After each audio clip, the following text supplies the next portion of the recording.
ہم ان مجلسوں کو بناتے ہیں تو یہ جو یہاں پر تبلیغ کا سلسلہ شروع کیا ہوا ہے جناب مولوی ایاز صاحب نے، خدا کی قسم یہ جو تبلیغ کا سلسلہ ہے یہ سلسلہ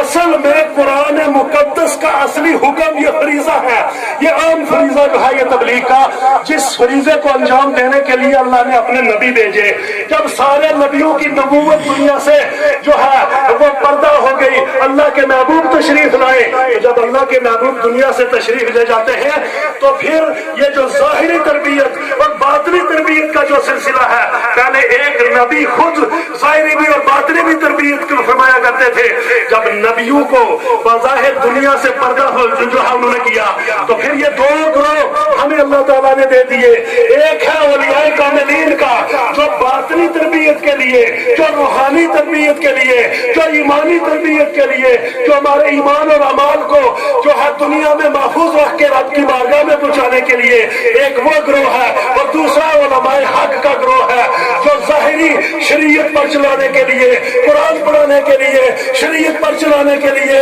شریعت کو سمجھانے کے لیے، کعبے کی طرف آپ کا رخ کرنے کے لیے، کہ مسجدیں بنانے کے لیے، کہ مدرسے بنانے کے لیے، اپنے جسم کو پاک رکھنے کے لیے، اور جو ہے ضروریات زندگی کے شریعت کے مسائل بتانے کے لیے علماء حق ہیں،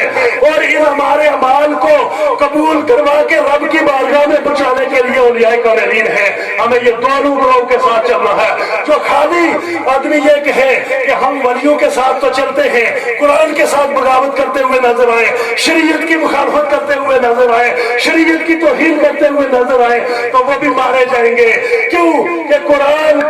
پڑھ کر ہی، قرآن پر عمل کر کے ہی تو اللہ تعالیٰ کے یہ ولی بنتے ہیں، یہ اللہ کا پیغام دنیا تک پہنچا کر کے ہی اور اس پر عمل کر کے یہ ولی بنتے ہیں۔ اس لیے میں ان لوگوں سے گزارش کروں گا جو نمازوں سے دور ہیں، جو شریعت سے دور ہیں، جو ہر رسم و رواج میں نبی کی مخالفت کرتے ہوئے نظر آتے ہیں، بچپن میں